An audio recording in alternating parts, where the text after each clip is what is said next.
Howdy. Mademoiselle got a hell of a black tail. I'm back, guys. Got Lee Hen in the building. You know what I'm saying? Episode 2, part 2. We back, man. Shit. Man, let's talk about comedy, man. Let's talk about jokes. All right. We got top 5 black yours? comedians.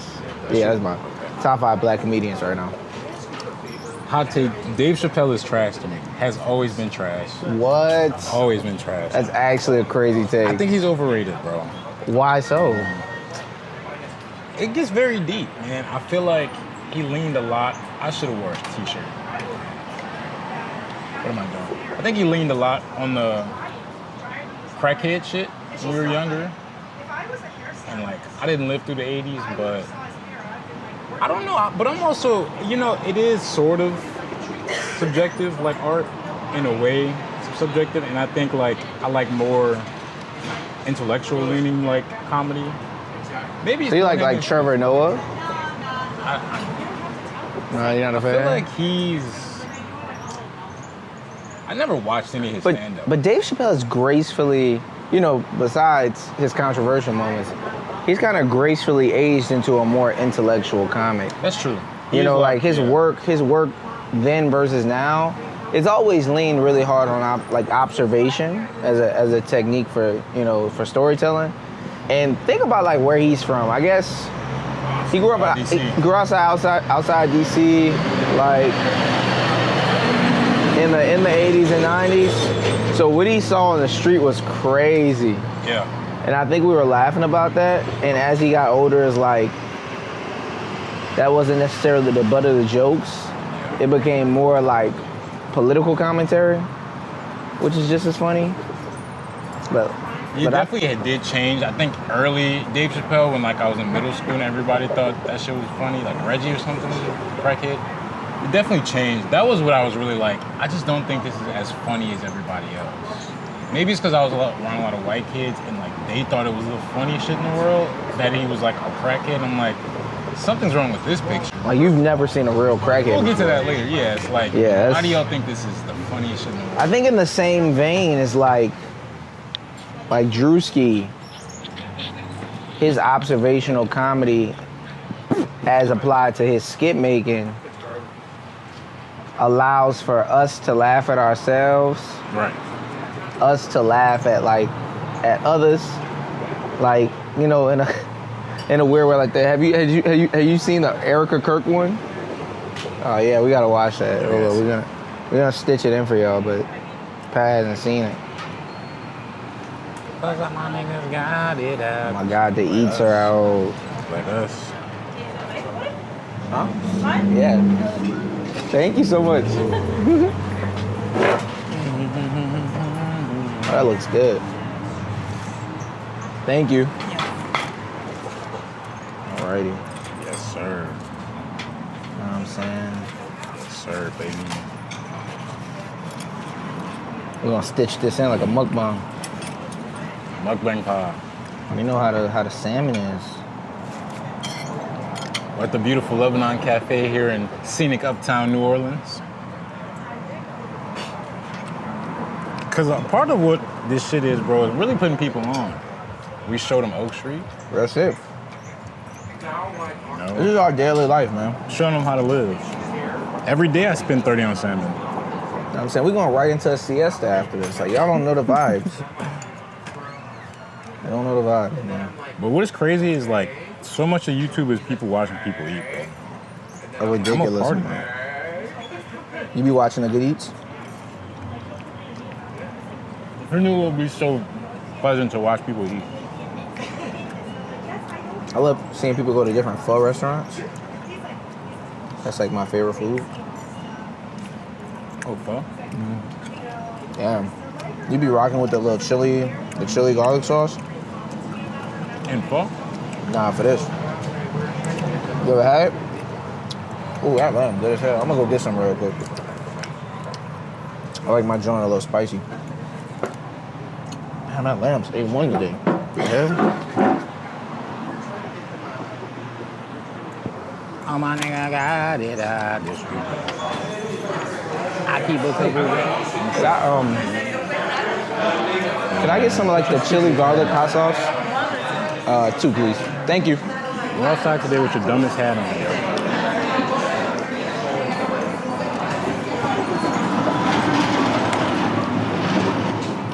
Yo, that lamb going crazy today, yo. Told him go outside and put your stupidest hat on today, man. Got one life, live. We just gotta live our lives, man.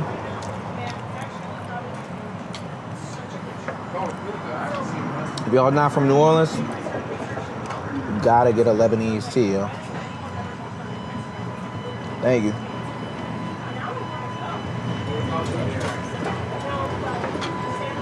Taste test, Lee Pat. Chili garlic right there. Chili garlic, little spice. Might be a lot. They lit though. I've been putting Worcester sauce and stuff. Yeah, it's really just British fish sauce if you think. If you sit down and think about it. Like it's the same thing as fish sauce. It's like anchovies. I used to feel like this was the best restaurant in New Orleans. That's how I feel about Stella Maurice. What's that? Little Palestinian spot. Little Palestinian spot out in on the Chalmette. Crazy, bro.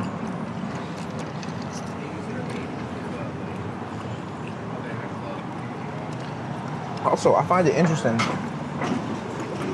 how, like, growing up, right, us not being from the West Bank, everybody on our side of town used to call Middle Eastern people Arabs, right? Like Arabs or Iranians. Refugees here in the 80s. Most of the people on the West Bank are actually Palestinian. Is that true?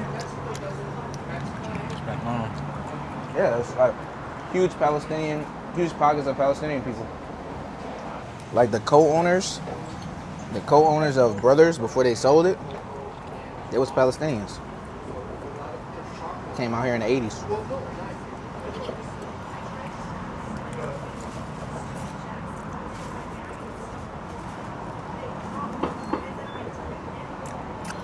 We just got elite mukbang right now, yo. Y'all don't know how deep of a cut this is, man. You're never gonna hear your friend from Oakland say, I went to New Orleans and I stopped at Lebanon. Bitch, no you didn't. You can't even tell South Carrollton from North Carrollton. You had to get blessed into this life. You had to get selected first. Yeah, motherfuckers that's they not from the town, bro. I really feel like nobody has ever adequately put Uptown on the internet. Like the Tulane kids haven't even done it. Like, look at this. This is a perfect little pita pocket, yo. When the last time you saw somebody eat a pita pot on a Thursday afternoon?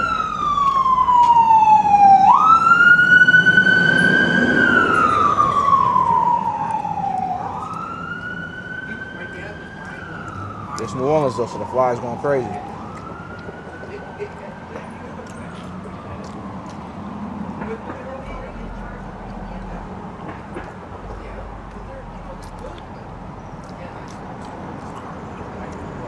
At the end of the day, it's all about telling stories, though.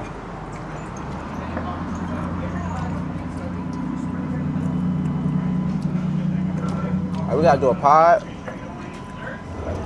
Just add Pontchartrain at the center of the court. Sit on it? Yeah. That used to be the hottest shit in the world in the summer, bro. No cap. Court used to radiate heat, dog. Crazy hot, yo. Tell them how we literally had to run away from the park. That boy hit me. Fred. Fred. Fred was crazy. Fred used to literally like just stand in front of the house. Fred came in the house. Fred walked in the house. Tim had to stop him, like, yo, bro. We was going inside. Fred followed us in the house. Where do you think that young man is right now, yo? Probably like 28. Fred grew up to be Reggie from Clover.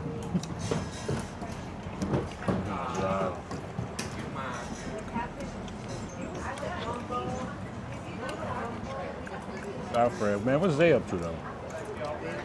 I see Zay all the time. Still hooping. Still shifty. He tore his Achilles. So you asked me earlier, do I still play pickup bats? That's the other thing. Huh? All that jumping, bro. After a certain age, I'm not willing to like tear a knee or an ankle. I don't jump no more. I can't do it. Even soccer though, like I can't really stop myself from going full speed sometimes if I'm not in like conditioning. Like when I'm gonna pull a hammy, bro, 6 weeks. I play like off 2 feet like Jalen Brunson. What a fucking bucket that guy is, huh? He's my favorite player, bro. Is he better? Is his legacy already greater than Carmelo Anthony's? That could be a hot take. You can't disrespect Melo, but he's a better Knick. Yeah, he's a better Knick. Jalen Brunson is a better Knick than Melo. By far. I'll say it. By far. Jalen Brunson gave up 100 M's to make sure the Knicks could compete. And he's still balling like that. Melo wouldn't even give up his touches to Jeremy Lin. Let me be honest, bro. Melo never played a lick of defense, man. He was not known as a defender. He had all the tools to be a great one, though. Luka too, like, if he never wins a ring, you can't defend how overweight he is. But if he does, ooh. You need some more pita. No cap. Peter Pocket going crazy. How the salmon is? We didn't even speak. We didn't even speak on the salmon. Bussin'. Bussin'? Flies going triple plat on my grub.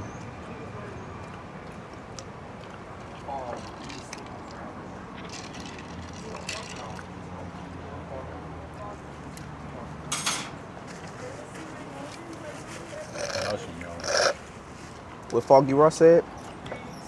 I had a dream when I was a baby, I'd be like this. Martin Luther King had a coat, but it wasn't like mine. Got 12 brothers, I'm the only one that would fit. My dad would brag, say I'm his favorite all the time. Brothers got mad and they threw me up in the ditch. Niggas had offered them to buy me for 20 dimes. Yo. They ain't even blink, they ain't even think, they took that shit. Yeah.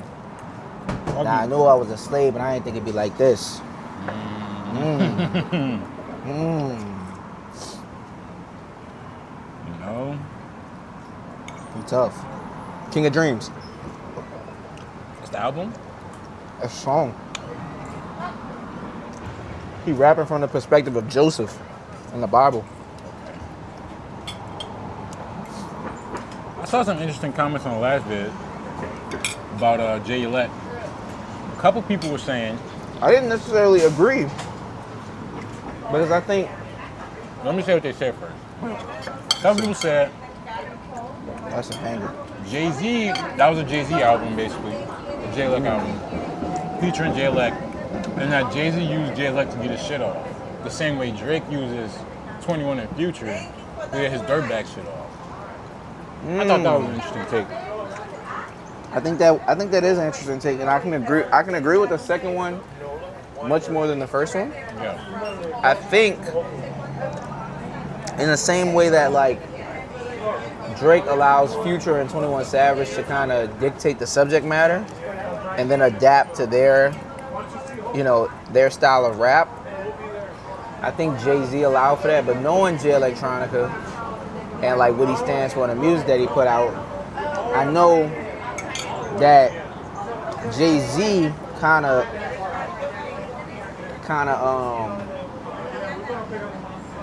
tagged on to kind of those beliefs. Like Jay-Z was rapping about the rock and all that, but he wasn't like a Muslim. You know what I'm saying? He wasn't Muslim.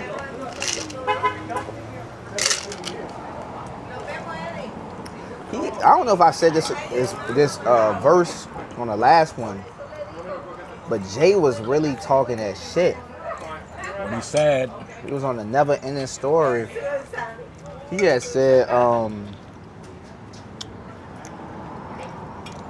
something like this story takes place in ancient Egypt. They'll spite their nose. They'll cut off their nose to spite their face. They'll steal your Jesus. I can't tell Hattie White that he said that white Jesus that's make believe stuff. I gotta find it. He was really talking that shit. Because Jesus looked like Michael Jackson. Which one? Exactly. I'm gonna tell my kids that was Jesus.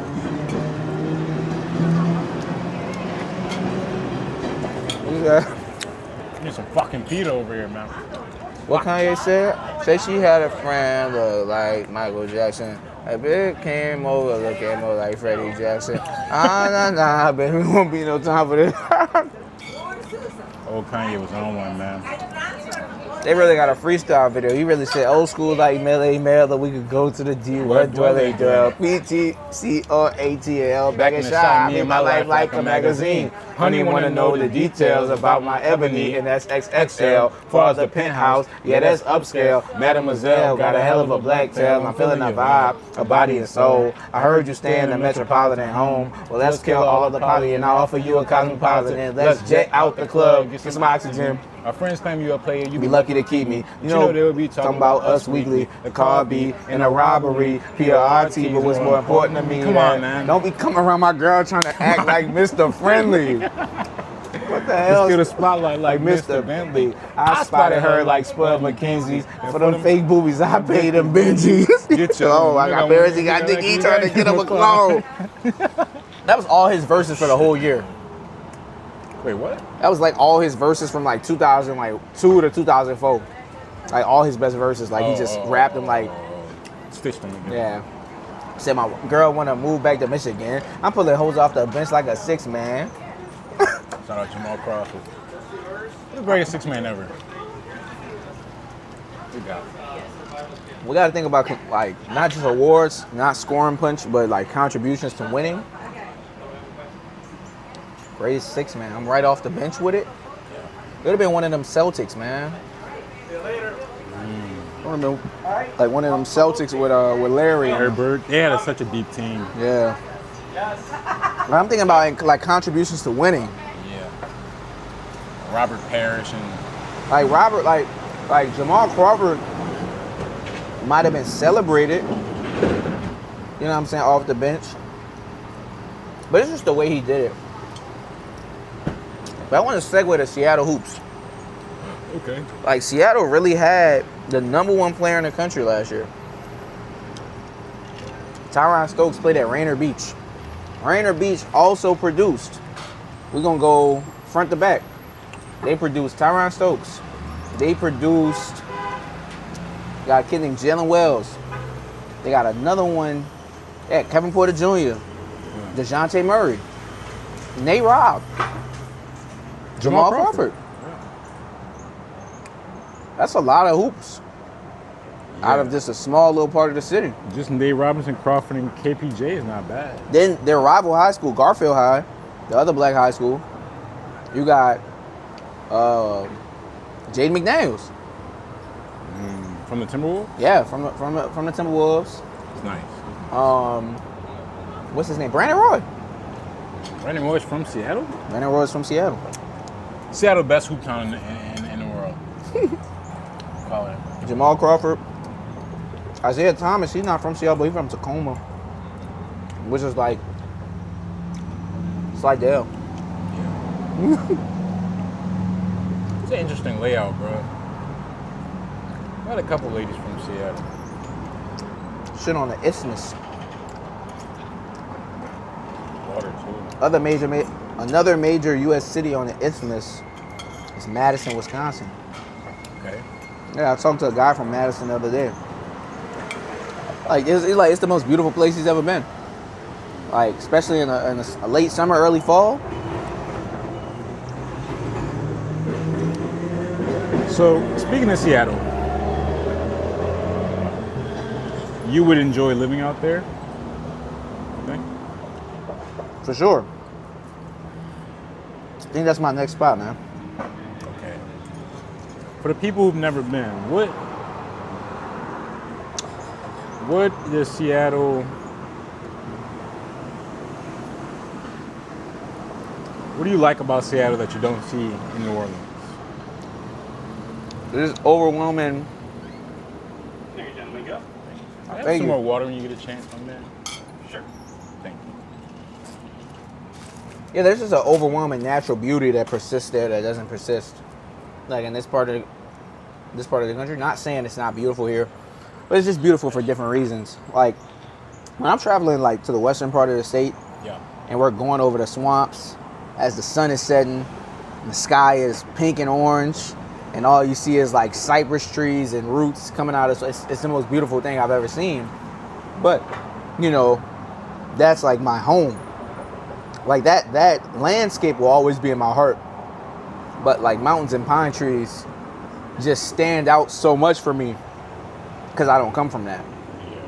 So it's kind of like an opposites attract type beat, where it's like, you know, I never experienced this, so I'm still so surprised every time.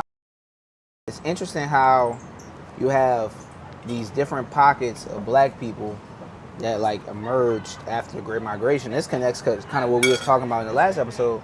It's like you have black people literally everywhere, or everywhere at least one point in time before they were, you know, ran out or they migrated where, you know, there was more other black people or more acceptance.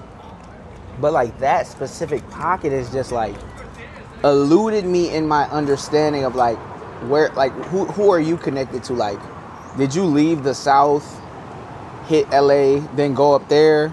Did you leave the South and go straight there? Like, what is that? I have a book that actually details like Black Seattle during the jazz era. Okay. Like 20s? Yeah, 20s, 30s, 40s, 50s, and how a lot of like they've always had a jazz scene, and like touring artists will always stop in Seattle and play music.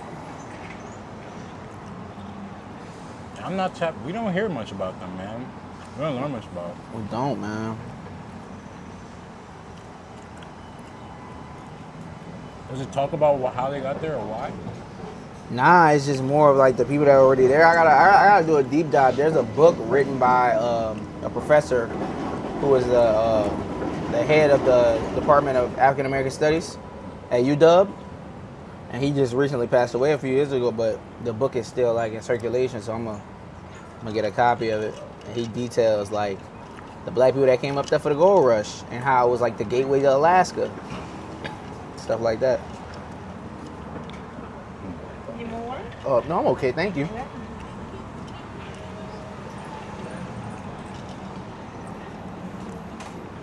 Yeah, that's elite hospitality, man. You're not even supposed to get the refill on a Lebanese tea. You get that good service when You're you not even supposed to get the refill of the Lebanese, bro. She said, let me get this tip. You know what I'm saying?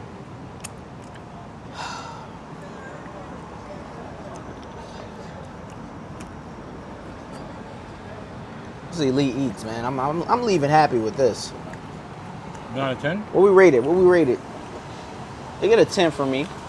Yeah. What you think? I love it, man. It's lean, salad. The hummus was gas. Great hummus. It's light. I don't feel heavy. I feel full. Like I'm perfect for a siesta right now. Free bread. Free bread. I love it, man. 9.1. 9.2. We got to make this a series. Trying every restaurant on Oak Street. We're at Pizza Bella next. Okay, where is that? Oh. It's that bar that's right across from fucking not Juan's. By that other bar we sat outside. Oh. It's right across from there. Oh. Where I went in the bathroom. I didn't even Yeah. know they had pizza on Oak. It's good. I I'll ain't gonna try cap. Yeah. We gotta do 14 parishes. Fuck the pizza, man. Best pizza you ever had?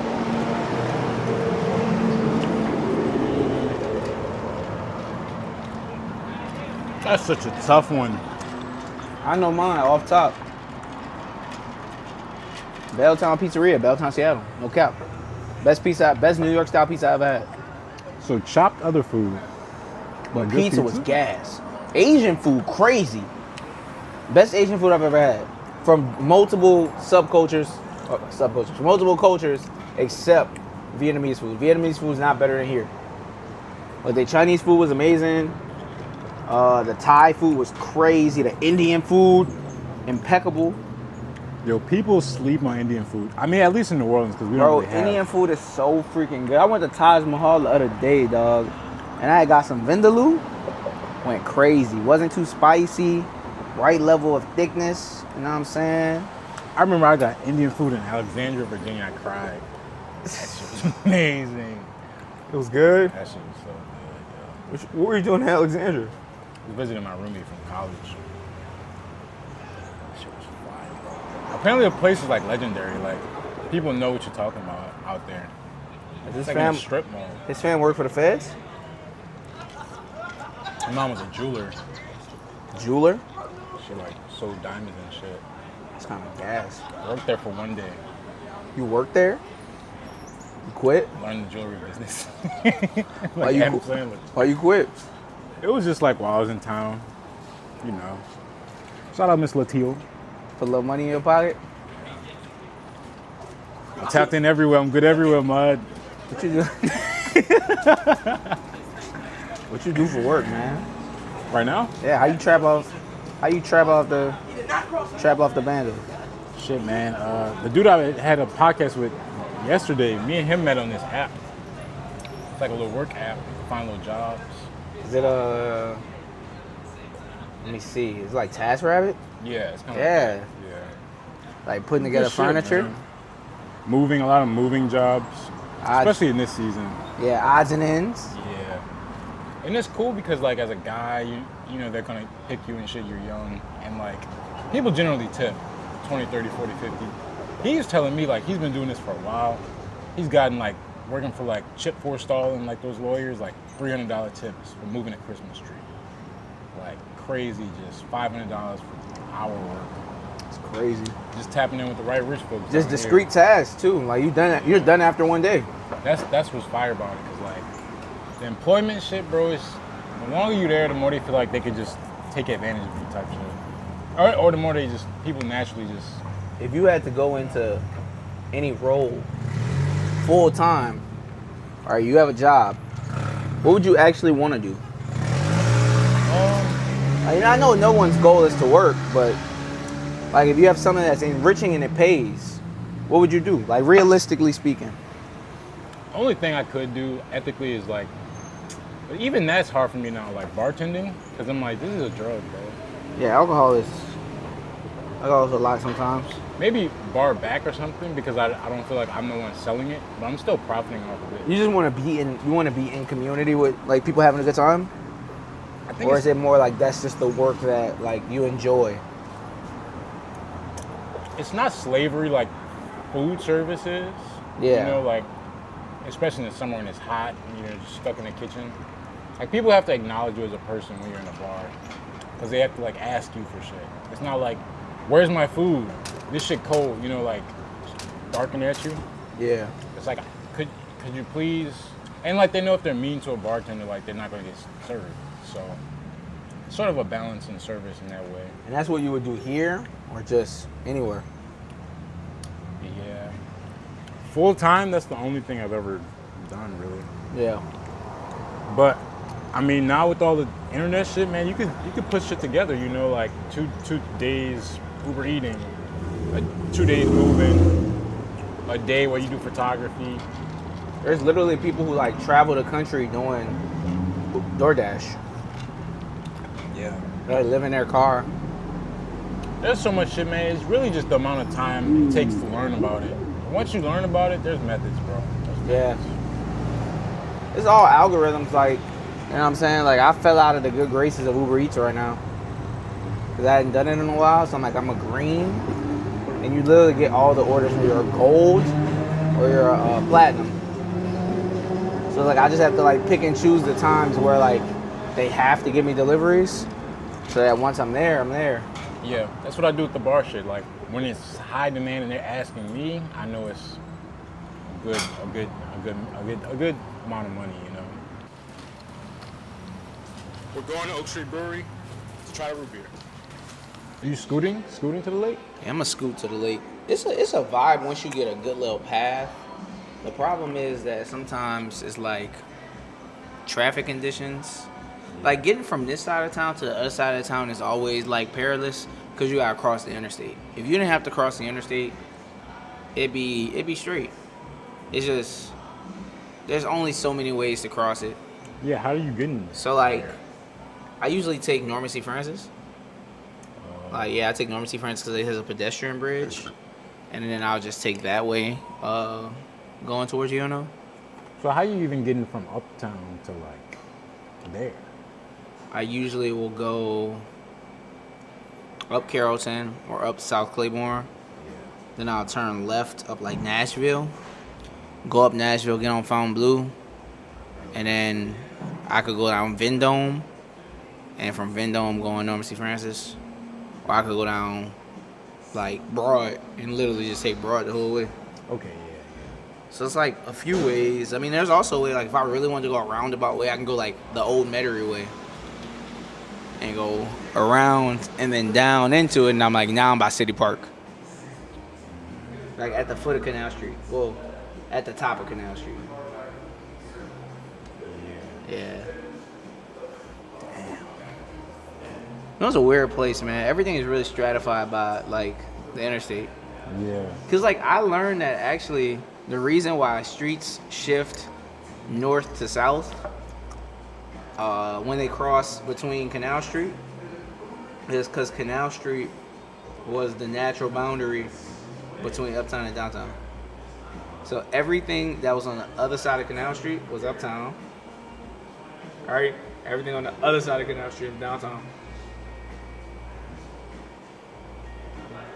That makes sense. So when they made the interstate highway system, Canal Street was no longer that boundary. It was now the highway. And that's how we now like be like, oh, when you cross over the highway, you uptown. Cross over, you downtown. Okay. I recently learned that New York Street in Gentilly was the last part of civilized area before it was just cypress swamps. At one point. Where's New York Street? New York Street is... You know where Burger King is on the Legion Fields? All the way down by my grandma's house. By like Taco Bell and shit? Yeah, by Taco Bell. Okay. So like it's three like a block away from there was the last part of New Orleans that was like developed. Before they started developing like that area. Which was like the swampiest marsh, like all that was pumped in.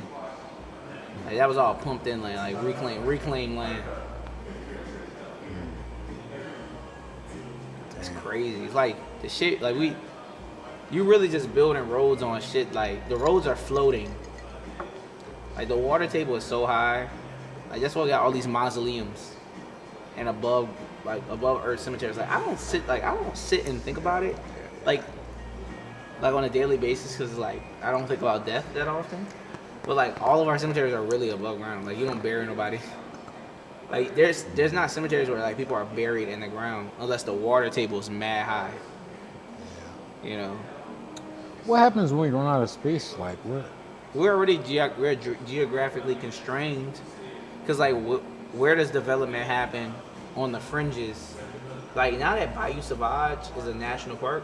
That area will never be developed. But there was a plan in the 60s and 70s to make a section of the city called Orlandia, right? Which is supposed to be all of that, like from like where New Orleans East starts, all the way to like the edge where the Twin Span begins, was supposed to be developed. Call it Orlandia? Well, that was the name of the development. And now that's Bayou Sauvage? And now that's Bayou Sauvage National Park. So they were gonna fill it in. Yeah, they're gonna fill it in. Does that shit work when you just develop a place? Like, do people just move there? They do it in Florida. Like the North Shore had to be developed. Yeah. Like you know, because they were definitely separated from the rest of the population. Like the population was concentrated, you know, and up there was just rural. So for it to be what it is now, which is like suburban hellscape, it had to be developed and people had to move there. Yeah, I guess that's the whole like history of the creation of the suburbs and shit. Yeah, like it's a lot of factors that led to like the proliferation of suburbs as the dominant spatial form in America. And it's like, it depends on the lens that you look at.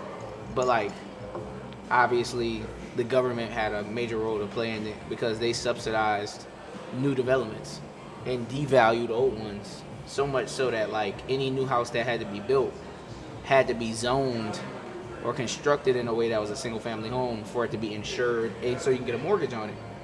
And we had a lack of housing in the United States because we had the World War I, Great Depression, World War II. So new homes weren't being constructed in those 30 years. So we had an aging housing stock post World War II. You know what I'm saying? We already got racial issues. We have economic considerations because like factories are moving out of the cities and into places where like they can kind of expand out more, and people are looking for cheaper living. So they go into the you know, the fringe of the city as well. And now we have these suburban environments, you know, that are being formed because political oversight, you know what I'm saying, allowing for this type of construction, economic considerations with their jobs and like how cheap it was to live there, like racial and social. And then not to even mention the construction of the interstate highway system that guided development. Because like people are only gonna live somewhere if it means they can connect to somewhere else. Like I want to be far enough away from the ones. Like think about the causeway. What is Mandeville without the causeway? Yeah. It's not viable. You're not gonna drive around, but the causeway makes it viable. So it's like there's no singular cause to like the formation of the suburbs. It's just like a system of it. But like the ones that stand out really to black people is like, obviously the American dream is a suburban house, but why is it that? You know, and that coincided with the devaluation of the inner city, right? So the devaluation of the inner city happened after like white people like vacated the city in great numbers, and like that eliminated tax base. And for like a huge city that has a third of its tax base decimated, it can't pay for things. Like it's gonna struggle. So like think about Detroit. Like Detroit is so huge, like it's sprawled out that when all those people left and moved to like the suburbs, just decimated the city for 40 years. Like the city literally is 60-40, and then overnight it was 70-30. 60-40 white, black, then next day 70-30. You know, Black, white. It's crazy. It's crazy what they did, man. Robert Moses was the goddamn devil. He was the planner for Detroit, or just He's like the planner for like America or something. he was just like a prominent planner in New York, but he like kind of made it cool to drive like interstates through. Yeah, I think I saw him on TV recently. Yeah, Robert Moses. They were talking about something about New York and planning. That was probably him. Yeah, you should read Jane Jacobs. I think it's called The Life and Death of American Cities. Yeah. It's a good book. She was just a normal lady. Like, she wasn't a planner. Like, so when you read her work, it's like it's just put in a plain language. And it still applies today. Like, the reason we're on Oak Street right now, and why Oak Street feels so good, is it's just like, it's a scale that's built at human scale. Like, it's like a small town. It's like a Main Street small town. You know what I'm saying? Like, a proliferation of businesses. It's mixed use. There's apartments on some of these, or like upstairs studios. Houses are just a block away from all the action. Like that's really attractive to live in. And young people are like, I see memes all the time. It's like, I want to be in a walkable city with the love of my life. Like, cause real shit. Like I see memes like that, but like With the love of my life. but they're in suburban hellscape, so they can't do that. Like, how are you gonna do that? How you gonna do that in Covington? Yeah. That's why everybody from Mandeville say they're from New Orleans. No. How they gonna do that in Covington? Shit, yeah, man. Are we gonna end it on that one?